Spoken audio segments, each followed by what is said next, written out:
creators of visual programming tools for software development, is pleased to provide major funding for the Computer Chronicles, the story of this continuing evolution.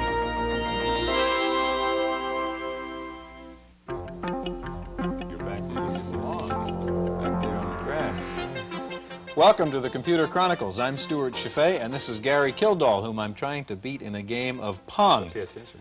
Pong is the granddaddy of all computer games, and that's the subject of our program today, computer games. And Gary, computer games, in fact, were important, weren't they, in getting the whole personal computer thing going? Well, they certainly were a part of it. One of the unique aspects of a personal computer is that it often has bitmap color graphics, like the Apple II, for example. And that way you can do very dynamic things, games that you couldn't do, say, with a teletype style or scrolling display you would find in a larger computer system. This particular game, obviously, is a pretty old vintage, and they've gotten a lot more sophisticated since then, and we're going to see some of that today. Indeed, we've got a very exciting show. We'll be meeting some of the superstars of computer game programming from Electronic Arts, from Atari, and from Activision. And while the idea of computers in games may be new, the idea of people playing games with machines is not really new. Now that was the first one. That was legitimate. Before the first program was written to simulate a starry background or a speeding racer, penny arcades offered simpler, more mechanical amusements, but with the same goals in mind: to challenge and entertain. If the locale was less exotic and the competition less ferocious, at least some of the game's interactions were similar. A player needed manual dexterity in competing for points or a reward, more tangible in some cases than in others. As a device for escaping daily routine, computer-generated graphics brought a level of fantasy that no mechanical game could ever approach. Instead of escaping from a schoolroom or an office, a player could leave the Earth or move to a different universe. Modern arcade computer games offer different kinds of challenges, from fast action games that demand even faster reactions, to maze-type games where the player threads his way around obstacles, and war games where the object is to destroy or be destroyed. In one of the latest adventure games, animated images are stored on Laserdisc to be recalled sequentially, following the story's plot and according to the player's responses. If the player moves the control stick in the right direction, he is rewarded with a successful escape. But if the player makes a mistake, the program picks an alternative sequence of images, and the results can be extremely uncomfortable. Whether used to create unknown worlds or to enhance the reality of familiar worlds, computer games succeed in an unlikely domain, transforming pinpoints of light on a little screen into a believable realm, larger than life, and usually more exciting.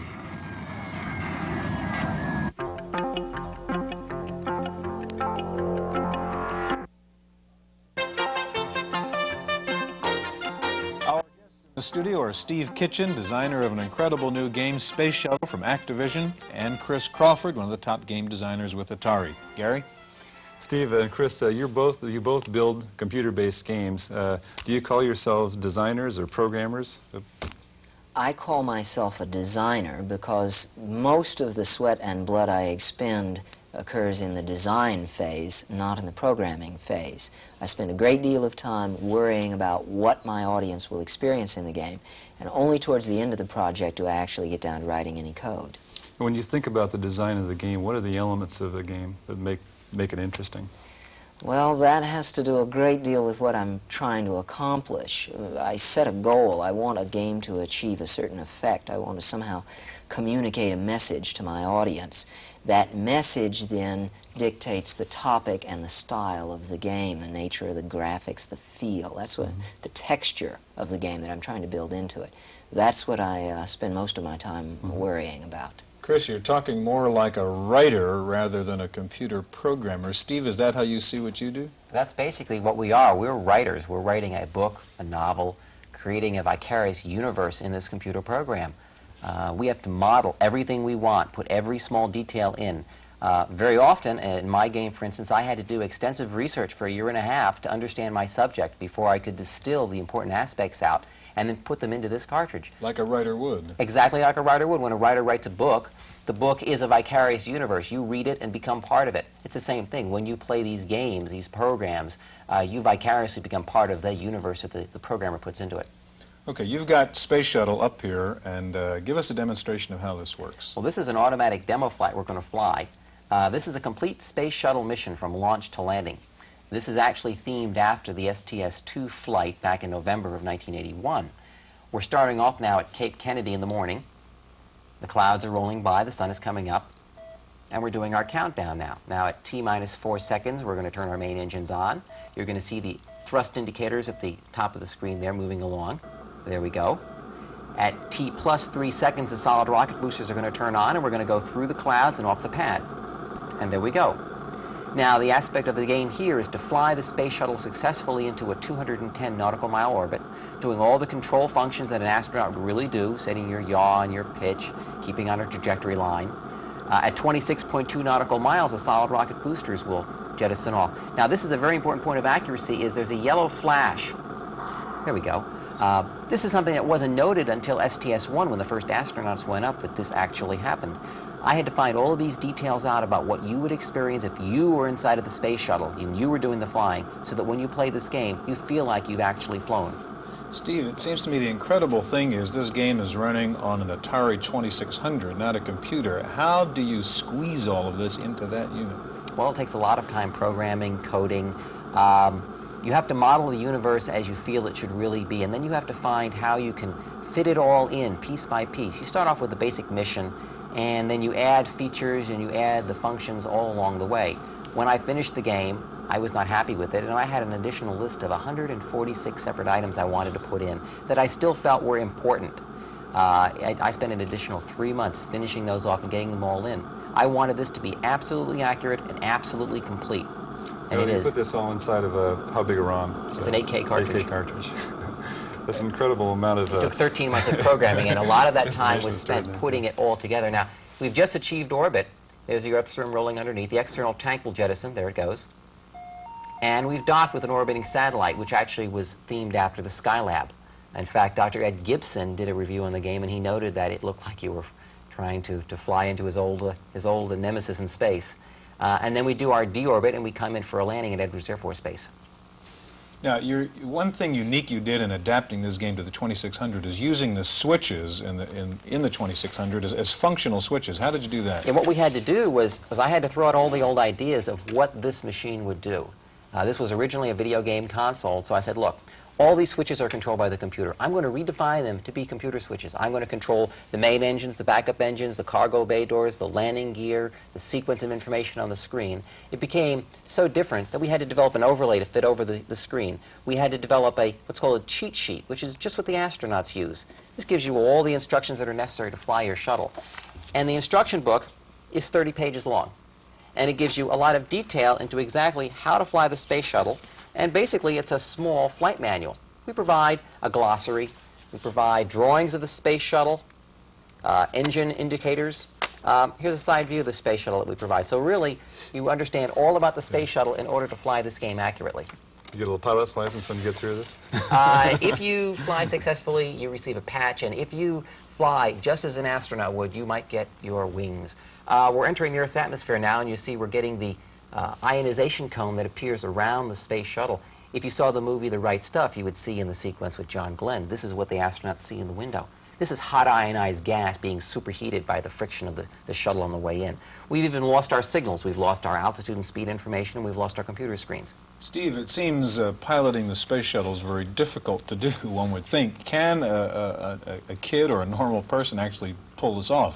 Well, what I did when I designed this was I understood that problem. Having the average individual fly the space shuttle would take years of work.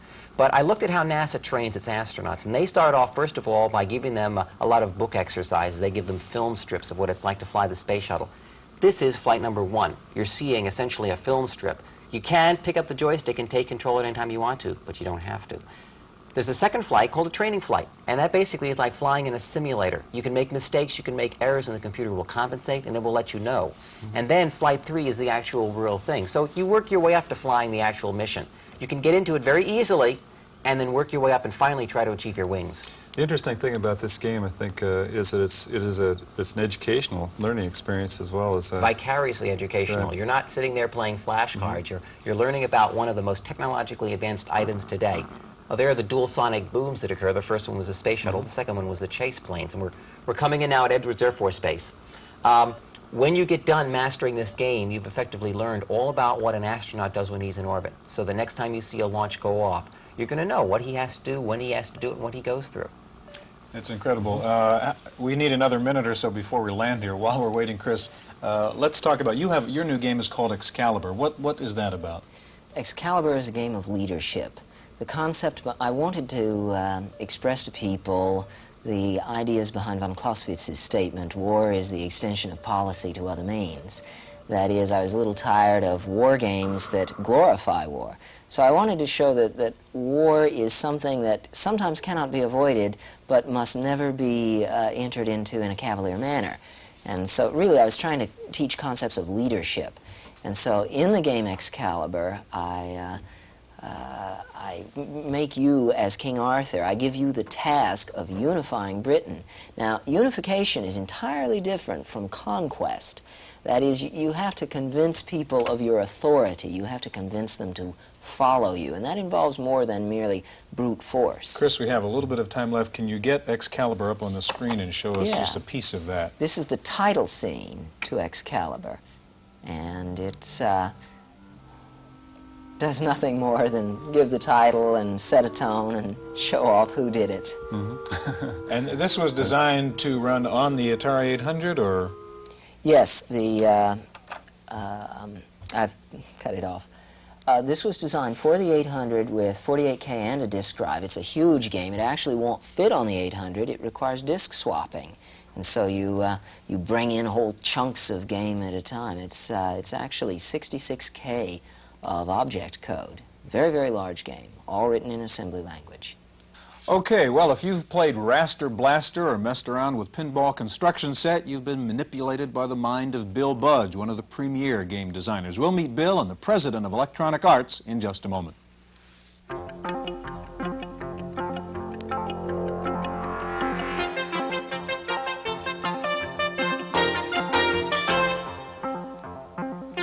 Joining us now is game designer Bill Budge, who works with Electronic Arts, and the president of Electronic Arts, Trip Hawkins.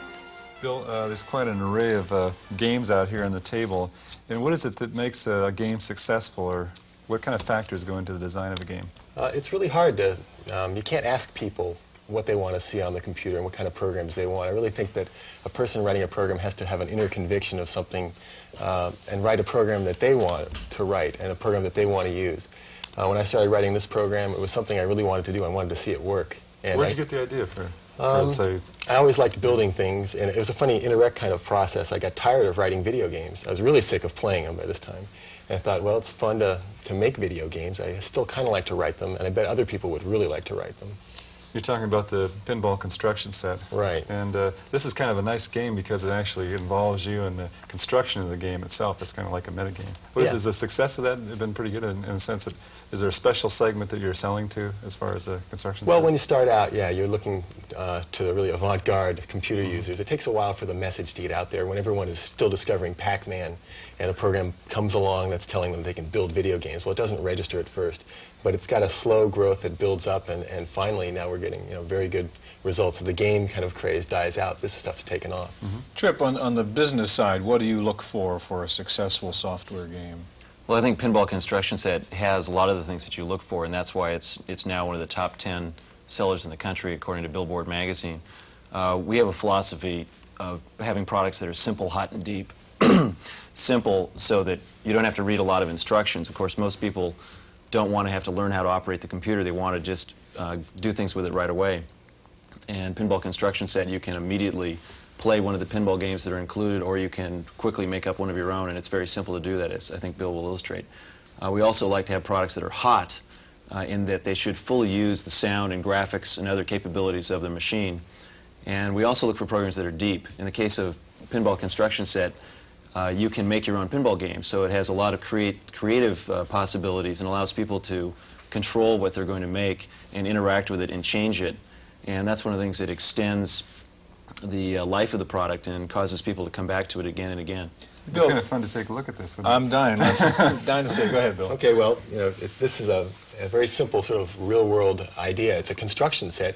You have something that you're building on this side of the screen and a set of parts over here. And I have a hand here that I control with the joystick, and I use that to move things around, say, on the board, the game I'm building. I can modify this game. And I can get parts out of the box, and I can just add them over. So they're kind of bumpers you're putting into your game. I'm just putting bumpers, yeah. This is a favorite of really young kids. They like to just grab a whole bunch of bumpers, fill the board up with them, and put a ball on there. A pinball aficionado would gasp, but little kids don't really build pinball machines. They just sort of build things with this. And I can get a ball and put that over here. Then if I want to try out the game, I can just push this menu selection right here, and the game starts to play. Now, you can see I've got two balls, one up there. I can launch this one, and I can go out and play the game a little bit, and the balls drop down at the bottom eventually. But before I let that happen, I'll just go back to the parts box and start editing again, get rid of some of these. Bill, this was kind of a new level, I suppose, of computer game where you really can design the game yourself. What, if you can tell us, what are you working on now? What would be the next step in computer games? I want to extend the idea of a construction set. I think this one was hard to do when I started, and because there are lots of combinations and things you can't really predict when you're making a kit to make a meta game, as you said. I'd like to extend the idea even further, and the problem there is then designing the parts box. In pinball, it's a small set of parts. You don't really have to worry about thinking up abstractions. In a general construction set, it's not clear what the parts should be. It's almost like you're inventing a new language for representing specifications for programs. It gets very difficult computer science problems. Trip, at the arcade level, we hear that maybe games sort of peaked and people aren't quite as interested. Are computer games here to stay, or is it a fad? I think computer games are fundamentally different from video games, mainly because computer technology in the home can be extended and become a much broader base of technology. Just as an example, all of these programs that we're talking about here, they come on floppy disks, and each one of these holds much more memory than can be held in the memory of a coin-operated arcade game. And it really is, it becomes a question of the program size when you finally want to know how good a program can I have and how much can I do with it and how long will it take before I'm bored with it or I've exhausted the educational value. And I can get, something like 3 or 4 times more program on here than I can fit into the memory of a coin-operated game. Okay, you've got one-on-one there. Maybe we can get it loaded. Well, I think, Gary, you had a question. Oh, the only thing I was going to mention is it seems like the games have gone from relatively unsophisticated games to something that requires a lot of sophistication in terms of programming, and the memory size is really an important thing, important aspect of that. Yeah, it's hard to really put that back into 8K. Has that been the difference really in that, the early computer games, pretty limited now, the incredible graphics and speed? Has it really been a function of the available memory? Part of it is just programmers getting better, I think. Not many people wrote video games 5 years ago. There was a small selection. Now there are thousands of people who are capable of writing a good video game. And a few people have upped the ante, so it's not enough maybe to write a video game. You have to write a video game plus a game editor. I think the more popular games really have these extra features built in. Can we get one-on-one in there? That's a kind of exciting demonstration of what you can do. And I think, Chip, you're going to take on either Dr. J or Larry Bird here. Is that right? Tell us about one-on-one. Well, the basic idea of one-on-one was to get these two guys, Julie serving Larry Bird, who are probably the 2 best-known basketball players and probably the 2 best forwards that have ever played the game, and to capture their personalities in the game. And so we decided to hire them to help us design the game, and we had photo sessions where we took pictures of them in action. In fact, we had a camera mounted at mid-court just exactly from this angle while we photographed them. And then we worked with them on prototypes of the product where we'd sit down and talk to them about the moves that they would use and some of the strategies and the shooting percentages that they would have in different places on the court. And that was a fascinating learning experience. But you say programmed in the personality. I mean, these characters play like Larry Bird would. Very much so. In fact, why don't I go ahead and get started. Right now they're playing against one another in a demonstration game, but if I press the button on my joystick, it'll take me to a menu, and I can quickly make a selection. I want to play against the computer. I'm going to allow the computer to play Larry Bird, and I'm going to play at the varsity level. There are different levels depending on how good a player I am. And now I go ahead and start the game. And that's Larry Bird taking an outside shot, and he hit it. Now, Bird is particularly effective at outside shots. But watch Julius now. I'm going to be able to drive around him, I hope. Oops, he stole the Okay, ball now from me. you're Larry Bird now. No, I'm Dr. J. You're and Dr. unfortunately, I J, let and Bird the steal the ball. computer's Larry, okay. He's trying to work his way into the basket. So he's got a quick 4-0 lead over me. Oh, now I have to have the indignation of seeing on an instant replay. That's great. Where do you think, Trip, the software games are going to next? I mean, what's the next generation of this kind of stuff? I hate to interrupt you. Trying to get back on. Well, I had to have a slam dunk there. Sorry. Yeah, what's happening next? I mean, what's the next tier, the next level of computer Well, games? at a really simplistic level, Maybe you could turn it's that very level easy down to it's very easy to extend the realism and the graphics that are in the current products, and I think it's also you're going to increasingly see more creative possibilities for the player, which is I think where a lot of the educational value comes from. Being able to create your own pinball game is one example.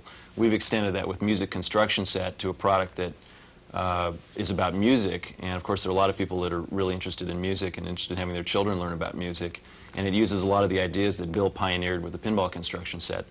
And I think that the area where the greatest challenges will come is in looking for original ideas and new creative ways to break the mold. I mean, a lot of people look at what other people have done and try to do something that's a spin-off from that, but the really creative geniuses in the industry are capable of coming up with something completely new. Do they just come to you, they say, we've got an idea and here's a program I've written, and then you turn around and sell it? It happens all different ways. We have one of our better products, it's called Hard Hat Mac, and 2 high school boys came into our office one day and they had 3 sheets of high school notebook paper they'd drawn up in their physics class, and we signed a contract based on that. Gentlemen, we're out of time. Bill, Trip, thanks so much. Thank you for joining us on this edition of the Computer Chronicles.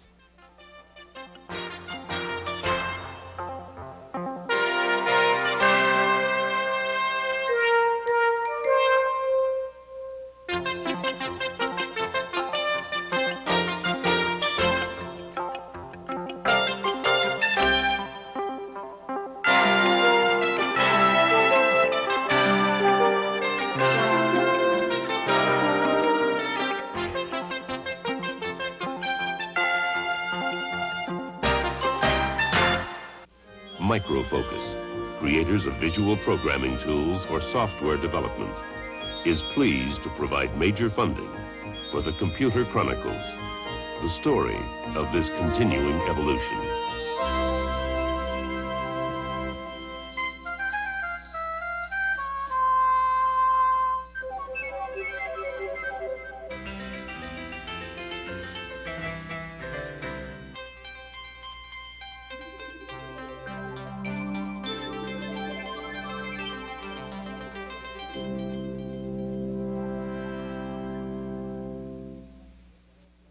Random Access is made possible by a grant from Popular Computing, a McGraw-Hill magazine.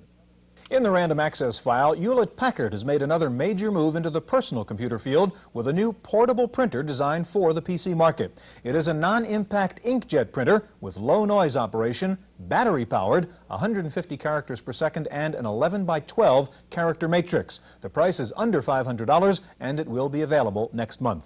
IBM in the news again this week. First of all, IBM announced a licensing agreement with Intel to allow IBM to produce its own 8088 chips, the microprocessor used in the PC. Tremendous demand on Intel's output of the 8088 has kept IBM from producing enough PCs to meet its demand.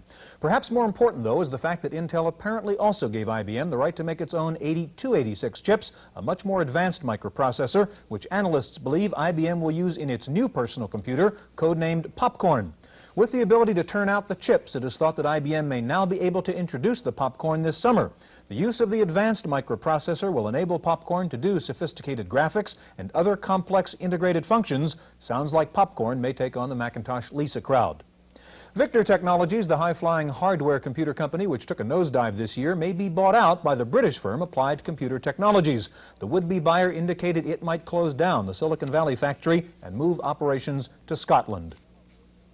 Also on the ailing list, Tandon Corporation, the nation's largest maker of disk drives, says it will lay off about 1,000 employees and transfer most of its manufacturing overseas to cut production costs. In fact, countries all over the world are dropping in on the Silicon Valley trying to get a piece of the high-tech action. In the last year, 20 different countries have sent delegations to the Silicon Valley in an effort to lure their business abroad. The countries offer incentives such as government subsidies and attractive tax packages. The most successful recruiter by far has been Ireland. One foreign country very much on the mind of high-tech executives is Japan, with particular attention focused now on the debate in the Japanese parliament on a new proposed software bill which would limit software copyright protection for U.S. products to 15 years and force American companies to allow Japanese firms to sell U.S.-made software. The net result would be little protection for American manufacturers, with Japanese companies able to sell the same software at a lower price by avoiding the high research and development cost. And speaking of software, you say you have a modem but can't use all the bells and whistles because you don't have the right communication software? Listen to Paul Schindler. Okay, it's all set. 3 men in a monkey suit. Listen, I'm going to have to get back to you later. Bye-bye. Communications. Did you know that using one of these devices, called modems, computers can talk on the phone, just like us, only faster? But if you already have PC communications, you might be surprised to hear that you're in a minority. Fewer than 1/4 of PCs communicate. So many of you are waiting to make the plunge. Perhaps the hundreds of communications packages on the market have daunted you. Well, the Whole Earth Software Catalog and Review has sorted communications out for beginners.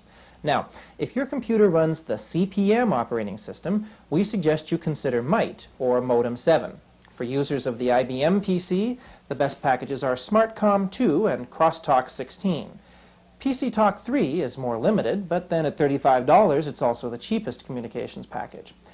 Apple computer users may want TSC Terminal if they use 40-column screens, or Data Capture 2 for 80 columns. Commodore and Radio Shack users will find CompuServe's VidTex a best buy.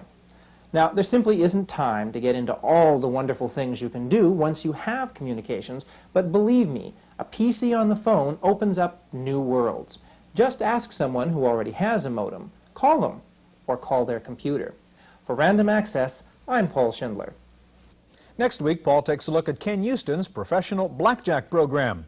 Well, the hot software this month, tax preparation programs. 2 of the more than 20 tax packages have hit the software top 10 this week. The 2 bestsellers are Tax Advantage from Continental Software. It sells for about $70, and Tax Prepare from Howard Soft. It's a bit more complex and sells for $250. And as if you hadn't noticed, there are still more computer magazines coming out on the market. The latest count shows more than 300 computer periodicals. The fastest growing ones are Compute, Personal Computing, Popular Computing, and InfoWorld. Finally, the last place you want to see a computer, let alone a robot, is in your neighborhood bar. Yet it seems the sweep of technology has no limits. In San Francisco this week, the world's first robot bartender was unveiled. The robot can talk, can take spoken orders, and can mix 200 different drinks.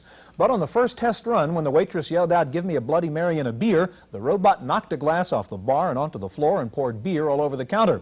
The robot's designer said there were still some bugs to be worked out. Kind of makes a human feel good. That's it for this week's Random Access File. I'm Stuart Chaffee. Random Access is made possible by a grant from Popular Computing, a McGraw-Hill magazine.